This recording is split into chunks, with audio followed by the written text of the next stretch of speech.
세상을 연결하는 뉴스 뉴스브리치입니다. 정부가 저출산 대책의 일환으로 가사와 육아를 돕는 외국인 가사 근로자를 시범 도입합니다. 이르면 오는 12월에 100명이 서울 지역에서 활동을 시작하게 되는데요. 이 한국노동연구원의 이규용 고용정책연구본부장과 자세한 이야기 나눠보겠습니다. 본부장님 어서 오세요. 네, 안녕하세요. 예, 이르면 올 연말입니다. 이 서울 지역의 필리핀 출신 외국인 가사 근로자 100명을 시범 도입하겠다는 계획이 확정이 됐습니다. 이게 어떤 사업인지 먼저 구체적으로 살펴볼까요? 네, 그동안 중국 동포에게만 허용이 되어 있던 외국인 가사 관리사라고 지금 이제 명칭을 바꿨는데요. 가사 관리사 사업을 이제 중국 동포가 아닌 동남아에도 문호를 연다고 하는 의미를 갖고 있습니다. 그래서 지금 이제 시범 사업 형태로 서울시를 전체를 대상으로 하고 있고 대상은 100명. 그리고 또 하나의 특징은 이제 가사 관리사를 활용하는 과정에서 직접 고용하는 게 아니라 가사근로자법에 의해서 인증된 기관이 관리를 하고 파견하는 형태로 운영하는 제도라고 볼 수 있습니다. 예, 그렇다면 이런 사업이 도입되는 배경은 어디서 찾을 수 있을까요? 네, 좀 전에 말씀드린 것처럼 주로 이제 동포들이 이런 역할들을 해왔는데 지금 이제 동포들도 고령화가 되고 있습니다. 지금 동포의 외국적 동포의 30% 정도가 60세 이상 되고 있고요. 그리고 또 더 이상 동포 인력들이 한국에 들어오는 인력들이 거의 줄어들고 있습니다. 그러다 보니 이제 동포들이 맡았던 이 영역들이 인력 부족이 겪게 된 거죠. 그래서 일단은 이제 동포들이 맡았던 그 인력 부족 현상을 가사 관리사 외국인 가사 동호회를 통해서 해결하겠다 이런 점도 있었고 또 하나는 이제 저출산 문제가 좀 심각하고 일가정 양립이 여전히 굉장히 중요한 사회적 과제로 대두가 되어 있습니다. 그래서 아이들로부터 부모가 좀 더 자유롭게 하자. 그래서 좀 더 돌봄 노동을 확충을 하자 이런 취지에서 정부가 이번에 시범 사업을 실시하게 된 겁니다. 네, 인력 부족 문제도 해소하고 부모들의 돌봄 노동 부담도 덜어준다 이런 취지에서 도입이 됐는데요. 일단 지금 계획으로는 필리핀 국적의 근로자들이 들어오게 됩니다. 이들이 우리나라에 와서 일을 하게 된다면 처우는 또 어떤 수준이 될까요? 네, 한국에 들어오는 모든 외국인 근로자는 우리나라 노동관계법 적용을 받습니다. 노동관계법 적용을 받는다는 건 근로자로서의 신분을 보장받고요. 그래서 산재보험이라든가 건강보험, 그리고 또 고용보험에 가입이 되게 되는 거고요. 그리고 임금은 최저임금 이상을 받게 되어 있습니다. 그래서 최저임금법에 의해서 최저임금 이하로 임금을 주는 게 금지되어 있기 때문에 내국인과 유사한 근로환경을 놓여 있다고 볼 수 있습니다. 네, 근로기준법의 보호를 받게 된다. 네, 그런데 이 해당 사업에 우려의 목소리도 일부 있는 게 사실입니다. 무엇보다 이 아이를 안심하고 맡길 수 있을까 이런 걱정을 하시는 부모님들 많은데요. 어떻게 보십니까? 네, 일단 아이를 돌보려면 아이하고 교감을 해야 되고 그렇게 하기 위해서는 언어 문제가 해결이 돼야 됩니다.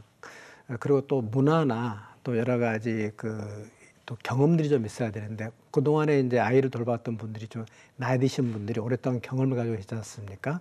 그래서 이제 그런 데 대한 우려도 좀 있고 또 가정 내에서 이루어지는 거기 때문에 이제 제대로 어떤 어려움이 발생을 했을 때 이걸 즉각적으로 해소할 수 있는 시스템이 있는지 이런 부분들이 이제 우려가 될 수 있습니다. 이제 그런 점에서 정부가 이번에 이제 시범 사업을 통해서 그러한 문제점들을 짚어보고 현재 제도적으로 보완할 수 있는 점들은 어떤 건지 아마 이런 것들을 이번 시범 사업을 통해서 시정해내지 않을까 이렇게 생각이 됩니다. 예, 또 하나 또 목소리가 나오는 부분이 이런 외국인 가사 근로자들이 들어오면 내국인 가사 근로자들의 처우가 영향을 받게 되지 않을까 이런 목소리도 나오는데요. 여기에 대해서는 어떻게 보십니까? 네, 그 우려가 분명히 있을 수 있습니다. 그래서 보통 이제 외국인 근로자를 고용할 때 정부가 내국인 근로자 우선 보호 또는 우선 근무 또는 활용 이런 원칙을 실시를 하고 있습니다. 그래서 지금 이제 100명이니까 그런 우려는 크지 않다고 보지만 만약에 이제 규모가 늘어나게 되면 내국인 일자리를 잠식한다거나 또 공급이 늘어나니 내국인 근로조건 같은 업무에 종사하는 내국인 근로자의 근로조건을 떨어뜨릴 수 있다. 네, 그런 점에서 분명히 이제 그런 현상이 발생하게 되면 당연히 또 문제가 될 수가 있습니다. 그래서 이제 최저임금을 하는 이유도 최저임금 이상을 주게 하는 것도 내국인 근로자들의 임금이나 근로 조건을 떨어뜨리지 않게 하기 위한 조치의 일환입니다. 그럼에도 불구하고 내국인 일자리에 영향을 미칠 수가 있기 때문에 일단 정부가 이제 가사 근로자를 파견하더라도 내국인 근로자들이 잘 하지 않는 영역 또는 외국인 근로자들이 좀 더 잘할 수 있는 영역 중심으로 해서 내국인 근로자 일자리가 잠식되지 않도록 운영하는 그런 지혜를 만들어야 될 것으로 봅니다. 네, 여러 가지 보완이 이루어지기를 기대하겠습니다. 그렇다면 우리와 비슷하게 이 같은 외국인 가사 근로자 사업을 도입한 다른 나라들도 있습니까? 네, 그 아시아 국가를 이제 예로 들면 지금 대표적으로 홍콩과 싱가포르를 들 수 있는 홍콩과 싱가포르는 이제 가정 내 입주를 해서 고용 계약도 이제 그 가사 사용인이 직접 고용 계약을 하는 제도들이고요. 근데 이 두 나라는 도시 국가들이기 때문에 우리나라하고 좀 비교하기는 좀 어렵습니다. 이제 대만이나 일본이 우리와 비슷한 제도를 운영을 하고 있는데 이제 이런 공공 파견 형태라든가 이렇게 하고 있는데 대만이나 일본은 그렇게 활발하게 이제 활용하고 있지는 않습니다. 그래서 우리나라가 앞으로 이제 이 시장을 얼마나 그 문호를 열지는 앞으로 좀 지켜봐야 됩니다만은 이제 우리가 가사 관리사 영역이 지금은 아이돌봄과 이제 가정 내 청소라든가 뭐 세탁, 그다음에 음식 이런 분야에 국한돼 있지만 시간이 흐를수록 이제 노인 돌봄으로 아마 확대될 것으로 보입니다. 그래서 이번 제도 도입이 앞으로 우리 이제 고령화 사회에 돌봄 시장으로 좀 확대될 수 있는 그런 계기가 될 수 있을 것으로 보입니다. 그렇다면 마지막으로 이 시범 사업이 도입되기 전까지 어떤 부분을 중점적으로 살펴봐야 될지 마지막으로 짧게 부탁드리겠습니다. 네, 이거 세 가지를 좀 고려를 해야 되는데요. 첫 번째는 이제 가사 관리사가 제대로 양질의 서비스를 할 수 있도록 언어 문제라든가 또는 여러 가지 한국 문화에 빨리 익숙해지도록 하는 것. 두 번째는 이제 가사 사용입니다.